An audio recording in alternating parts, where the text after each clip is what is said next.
Welcome to a special edition of Sound Off Extra here on the official YouTube channel for the Solomonster Sounds Off Wrestling Podcast, which you could listen to each and every Sunday on the Solomonster.com. That is where you will find full episodes, as well as on Stitcher Radio, TuneIn Radio, and of course you can subscribe in iTunes. I am the Solomonster. This is your official WWE Payback 2015 review for the event last night in Baltimore, Maryland. I went 7-1 in my predictions, and of all the things for me to get wrong, it was the Mega Powers match on the pre-show. It's the only one I got wrong. Everything else went pretty much exactly as I figured it would. Probably for you guys too. This was not a hard show to predict. They very much played it by the book. But that does not mean it was not an enjoyable show. I actually thought it was a very good show. Overall, not every match, but most of the matches on this card were at least good. Some of them were very good. And I really can't say that this show was anything less than very good. I enjoyed it. It opened with R-Truth and Stardust in an unannounced match on the kickoff show. R-Truth won clean with the lie detector finish. The only way this makes any sense at all is if they're doing the slow burn with Cody Rhodes, ditching the gimmick, reverting back to himself, which, you know, judging from the close-up shot of Stardust that they had after the match, he was sitting outside the ring, he was kind of looking around, he was all exasperated, like he couldn't believe it, what's going on, why am I losing? So seemingly that is where they're going with this, so his losing likely plays into a larger story, at least I hope it does, because if it doesn't, it's just sad. It's sad what they're doing with him, but again, I assume it's playing into a larger story, and we probably will not be seeing Stardust for too much longer. They announced the return of the Stone Cold podcast to WWE Network coming up on June 1st. Immediately after Raw, Steve Austin will be interviewing Paul Heyman. Austin has interviewed Heyman on his podcast several times before. This will be the first time on camera, and I'm sure it will be every bit as fun. Every conversation that I've heard the two of them have is always a blast. I mean, those two guys go back a long way to the Dangerous Alliance days.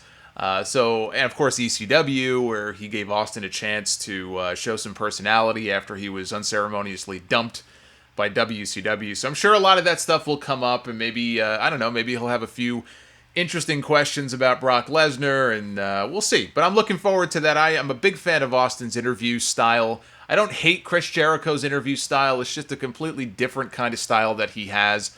I'm fine if they want to keep having Jericho podcasts on the network, but Austin he was sorely missed, and I think if you're going to do an interview with Paul Heyman, I'd rather have Steve Austin do it than Chris Jericho, so that should be cool.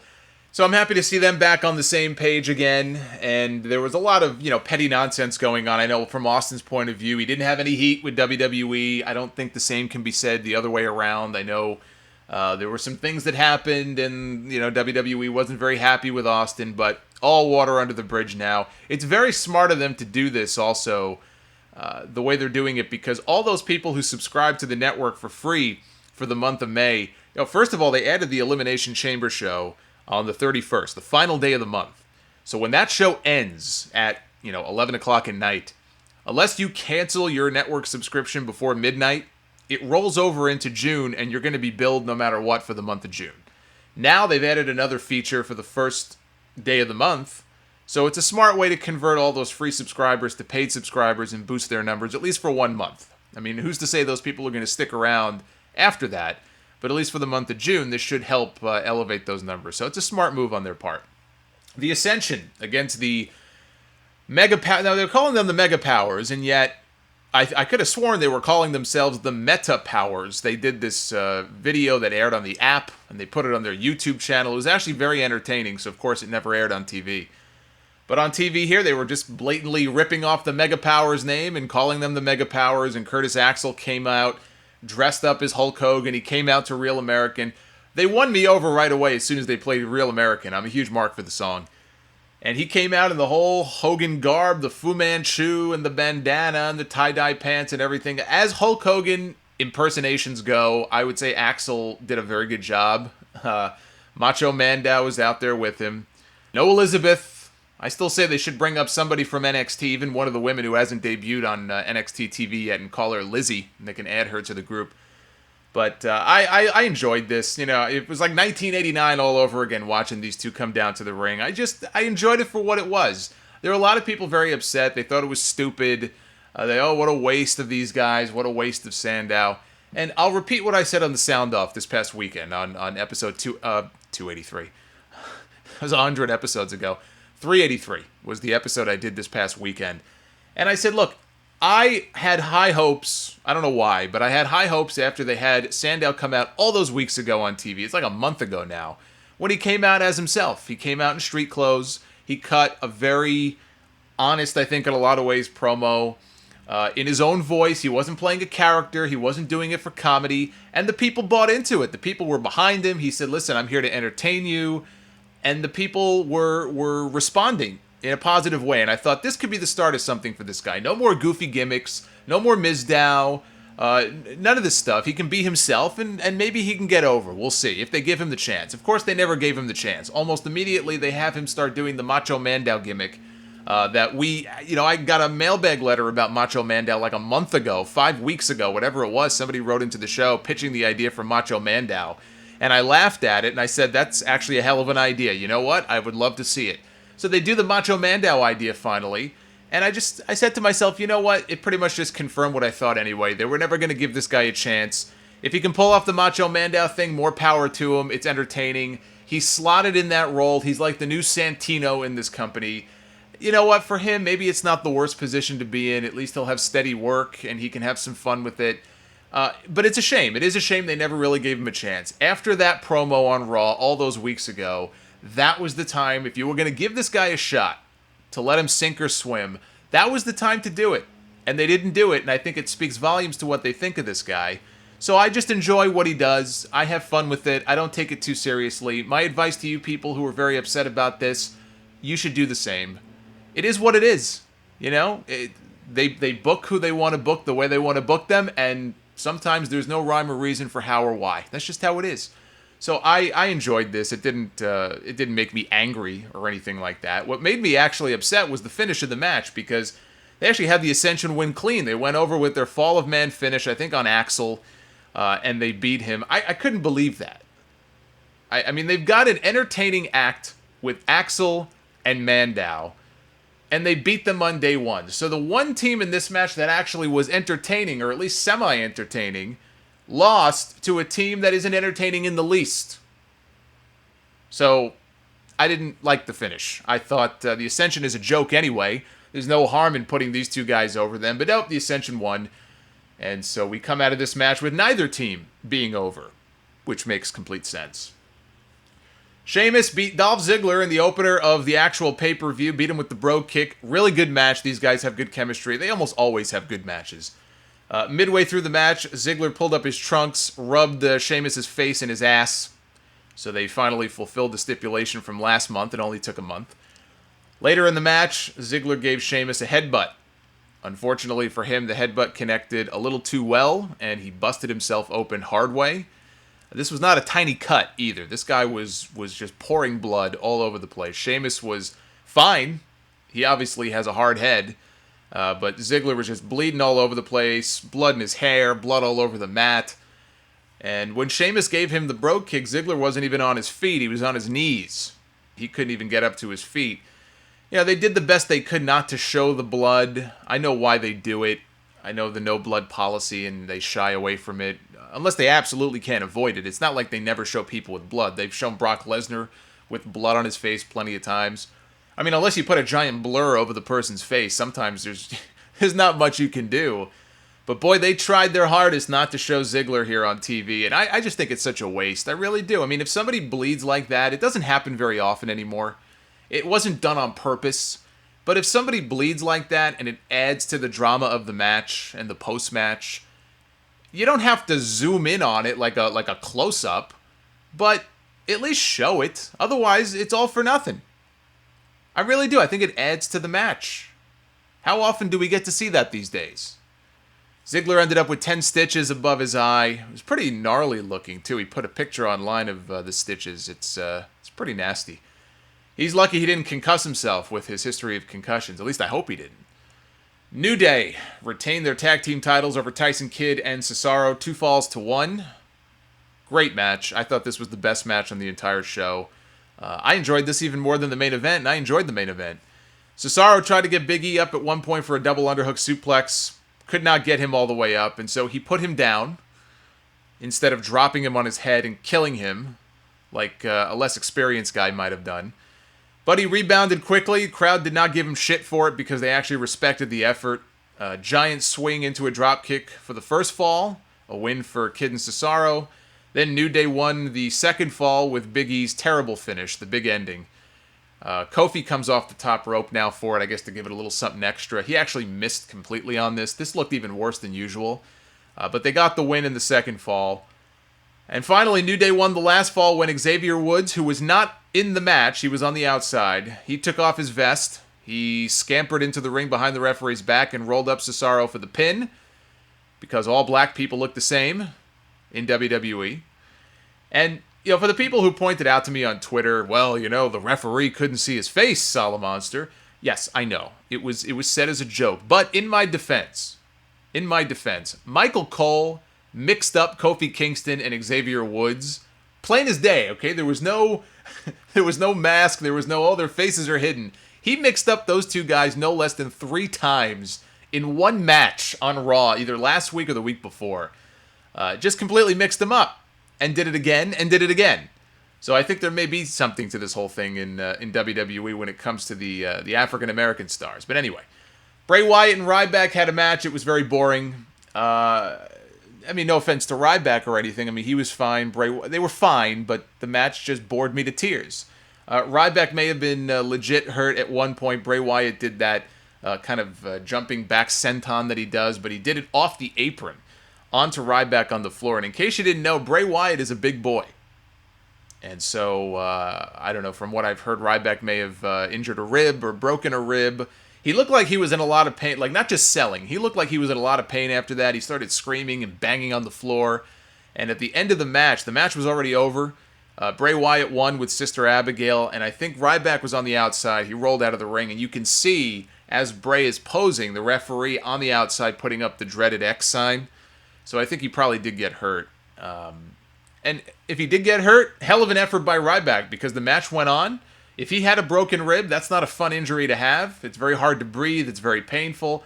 Ryback did a freaking frog splash off the top rope and actually got Bray up for, what's his finisher? The shell shock. I don't think he nailed it, but he got him up for it. That's not an easy thing to do if you have a broken rib. So kudos to Ryback, but this match just didn't do anything for me. The build-up to this whole feud didn't do anything for me. And I consider myself a Bray Wyatt fan, but I got to tell you, every week that goes by, I'm becoming less and less of a fan. His promos are just so repetitive at this point. He has to change up the promos somehow, but even his matches, something has to change. I don't know what. I don't know if it's a switch over to the babyface side. Again, I pitched the idea weeks ago on the show of, and they had the chance to do this and they didn't, when they were doing matches between Bo Dallas and Ryback, and they've never acknowledged the relationship between Bo and Bray on television, the fact that they're brothers. And it's not like they're doing anything with Bo Dallas. The guy's not doing jack shit. So if they wanted to, why not do an angle where Bo is somehow linked up to Bray, even if he's just a lackey or a follower, but not a follower the way that Harper and Rowan used to be. You can actually do it in maybe a comedic way, and you have kind of a Raven, Stevie Richards flock dynamic from back in the day in WCW. Now, I'm not saying turn Bray Wyatt into a comedy character, but it would be very similar to that, or even some of that rock and sock dynamic back in the day. Just something to give both guys something to do, to change it up, to make it entertaining. And I think that would also help kind of turn Bray. Bray doesn't have to do anything to turn babyface. The fans will turn him babyface. And maybe that's the right role for him at this point, because I don't know where else you go from here. As long as they keep the title on Seth Rollins, it's not like he's going to be elevated to wrestle for the World Championship. I guess if they put him in the Elimination Chamber match in 2 weeks, they could put the Intercontinental title on him, but what's that going to do? So I think that would have been a cool idea. They could still do it if they wanted to, but I'm losing faith fast in this guy because something's missing. Something is missing, and they have to change it up. We had John Cena and Rusev in an I Quit match for the United States Championship. These guys went a very long time, something like 25 minutes. And surprise, surprise, the man whose mantra is never give up did not in fact give up. They went with the obvious finish of Lana throwing in the towel for Rusev to further their split. She was the one to say, "I quit," not him. They didn't go with the swerve finish that I talked about, maybe do it on the podcast, that would have had Rusev threaten to put her in the Accolade, and John Cena would have said, "I quit," and then it would have been revealed to have been one giant ruse. But they didn't go in that direction. And so now this poor bastard, Rusev, he has lost his undefeated streak. 3 straight losses now on pay-per-view to John Cena. And now he's going to lose his girl, too. They brawled all over the building, the interior of the building. They didn't go backstage, which would have been cool. Rusev botched an Alabama slam on Cena through a table at one point. He put him down so gently the table didn't break. So they had to revisit that spot a few minutes later. Rusev did the old Randy Orton deal from Orton's Iron Man match with Cena many years ago, where he started playing with the pyro controls once he realized, hey, I can blow this guy up. That was his plan. Instead, John Cena got him up for an AA and slammed him down onto the the pyro that was set up. The way the staging was, we couldn't see it. There were these like blocks, and I guess behind it is where the pyro was positioned. That's where he gave him the AA, and all of a sudden the sparks are flying and pyro is shooting off. And anyway, we were led to believe that Rusev, I guess, had been killed. Not only was he still very much alive, he did not have a scratch on him. So I guess he couldn't have been that hurt. They brawled back to the ring. Cena got backdropped onto a metal guardrail that Cena himself had grabbed to try to use as a weapon, but it backfired, and the guardrail was kind of propped up against the ring, and he ended up getting backdropped on it, and it bent in half. And back in the ring, Rusev put Cena in the Accolade, but Cena passed out, which meant he could not say the words, "I quit." So the match continued, even though Cena was incapable of saying the words, "I quit," because he was unconscious. The match continued. So I guess if you shoot somebody with a gun in an I quit match in WWE, the match goes on infinitely because the person cannot say the words "I quit." That is dumb. It should be like a submission match, like, think Brett vs. Austin at WrestleMania 13. If you are unable to verbally submit and you pass out, that's as good as a submission. Your body has quit. Your body has said, "I quit," and the match should end. So I think Rusev has a case here. So he unhooked the top rope. He tried to use it as a weapon. Cena reversed it. He got him in the STF. He used the rope, not to choke Rusev, because remember, choking is not allowed. Instead, he wrapped the rope around Rusev's face, and he yanked back on it. Rusev started shouting stuff, I assume in Bulgarian. Lana was very concerned. She got in the ring and said, "I quit," on behalf of Rusev, which gave John Cena the victory. I thought this was much better than their chain match at Extreme Rules. That match sucked.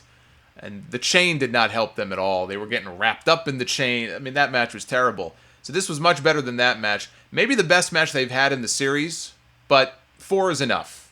I do not need to see this match ever again. Naomi and Tamina beat Nikki in Brie mode when Naomi pinned the champion, Nikki. Diva Stopwatch had this clocked in at 6 minutes, 13 seconds. Not much to it. It was a match. Neville beat King Barrett by... this was lame. He beat him by countout. This is lame-ass countout finish. And then... so here's what happened. Let's set this up here. So Neville is on the offense. And Barrett escapes. He gets out of the ring. He starts walking down the aisle. The referee is counting. The referee's up to like 6 or 7. And Barrett decides, you know what? The hell with this. I'm not getting back in. And he gets himself counted out. Because, yeah, I get it, he's a heel, and heels do that. But, I hate when they do that on pay-per-views. Like, if this were a Raw match or something, I guess it would still be a shitty finish, but I wouldn't mind it as much. But when you have a match, even if it is an undercard match, even if it is a match that you put on before the main event in the death spot, and you really don't care about it, it's still, it's Payback. It's a special event. It's a pay-per-view. And this lame count-out bullshit I'm not a fan of at all.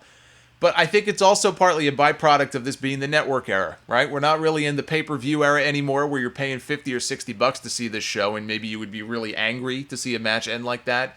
You got this match for free if you were a new subscriber, and if you weren't a new subscriber, you paid $10. And so you really don't have much to complain about, I guess. I mean, it was still a shit finish, but it is what it is. That's the network era, and I think that's unfortunately one of the drawbacks of this new time that we find ourselves in with these shows. They're less and less special because they're treated less and less special. And finishes like this are an example of that. And plus, here's the other thing. Barrett came back in the ring when the match was over. He attacked Neville. Neville fought back. He ended up landing the red arrow. why couldn't he just win with the red arrow if he was going to hit the move anyway?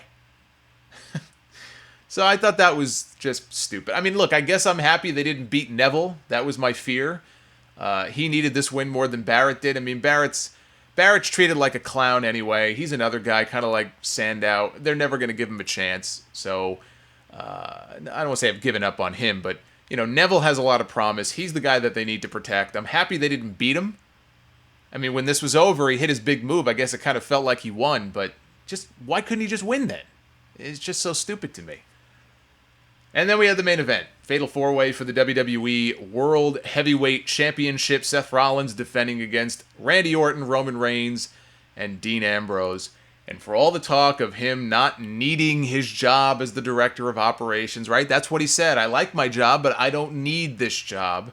And how much he dislikes Seth Rollins. Kane ended up interfering on Seth Rollins' behalf and helping him out. And doing exactly what he was told to do. We did have a brief Shield reunion during this match with the triple powerbomb spot they delivered to Randy Orton through the announce table. That was very cool. People popped for it. And then Reigns and Ambrose turned their attention to Rollins. This was a great moment because Rollins puts his arm around both of them like, haha, we're back together. The Shield is back. He put his fist out to do the old Shield fist bump. And Dean Ambrose had this great look on this great cheesy smile on his face, and Reigns was smiling, and then their smiles turned serious. And I think Rollins realized at that point, oh shit, I'm fucked. And so they beat the crap out of Rollins. I do have to say, the best part of this match, besides Dean's face when Rollins thought they had reunited, was Roman Reigns. I thought Roman Reigns was just great in this match. That spot where he threw Jamie Noble into the barricade and then very casually flipped him off. I don't know how many of you picked up on that. Flipped him the bird and just walked off. I thought that was great. And then when he and Ambrose were the two men left standing outside the ring, right? Rollins is down, Kane is down, Orton's down, and they're staring at each other. And they knew they had to fight each other. And Roman just goes, loser buys the beers. See, that's the Roman Reigns I want to see more of. It's like when he's out there with his Shield buddies, it brings out this whole other side of the guy that we don't get to see when he's out there by himself. I just thought he was great here. I mean, if we see more of this Roman Reigns, I mean, believe me, in no time, he'll win over more. He's already winning over the fans. He's not getting booed the way he used to be. I knew he would get booed more here because Ambrose is over like Rover. I mean, people love Dean Ambrose, and so you put the two of them in the ring when they finally started going at it. They did the whole yay boo spot. They were booing Reigns and cheering Ambrose. But this is the Roman Reigns that we need to see more of. Don't try to make him something that he's not. That's the best piece of advice I think that WWE can get when it comes to Roman Reigns.